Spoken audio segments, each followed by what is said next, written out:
పనిచేస్తుంది.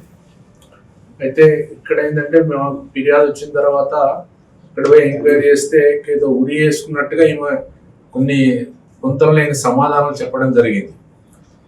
ఎక్కడ ఉరి వేసుకున్నాడు అంటే మేము వెళ్ళేసరికి అక్కడ ఆల్రెడీ బాడీని తీసేసామని చెప్తా ఉన్నారు. తీసేసిండ్రు, హాస్పిటల్ పంపించిన అని చెప్తా ఉన్నారు. కానీ ఆమె చెప్పినటువంటి వివరణలతో మాకు సంతృప్తి అనిపించకుండా ఆమెను తరువుగా ఇంటరాగేషన్ చేసి వాస్తవాలు తెలుసుకుంటే తెలిసింది ఏంటంటే ఈవిడ గతంలో చెర్లాలో పనిచేస్తున్నప్పుడు కౌశిక్ అనే అతనితో ఈమెకి అక్రమ సంబంధం ఉండే. అది ఆ విషయం ఇప్పుడు హరినాథ్ కూడా తెలిసింది. చెర్లాలో గొడవ అయింది, పెద్దల సమక్షంలో పంచాయతీ జరిగింది. స్టిల్ ఆ గొడవలు అట్లనే కంటిన్యూ అవుతా ఉన్నాయి. అదే ఇతను ఉంటే ఎప్పుడు ఇట్లా గొడవలు అవుతున్నాయని చెప్పేసి అతన్ని చంపాలని ఈ కౌశిక్ అండ్ ఈవిడ ఈ శృతిలయ వీళ్ళు అనుకున్నారు.